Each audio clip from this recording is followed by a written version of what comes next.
प्रबल वर्षा जोगु केन्दुझर रे बिगिड़ी जनजीवन टाउन रो विभिन्न अंचल रे रास्ता उपरे पानी जमीबा सह अनेक स्थान रे यातायात ठप हो जाइछि। फल रे लोके घरु बाहरिबाकु मध्य समस्यार सम्मुखीन होउछन्ति। विशेष करी केन्दुझर टाउन रो भालुकी पातला लेन 3 रे प्रति वर्ष वर्षा हेले पानी जमी रास्ता बंद हो जाए। चलित वर्ष प्रबल वर्षा जोगु समस्या आहुरी संगीन हो जाइछि।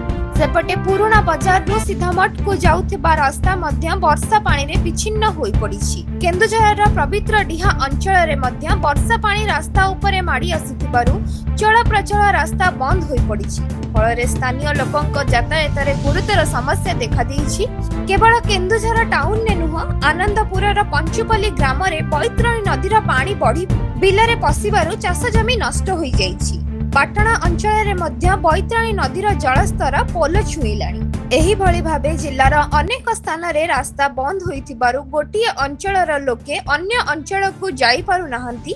प्रबल वर्षा जोगु एबे जलबंदी अवस्था रे दिन काटुछंती अनेक अंचलवासी।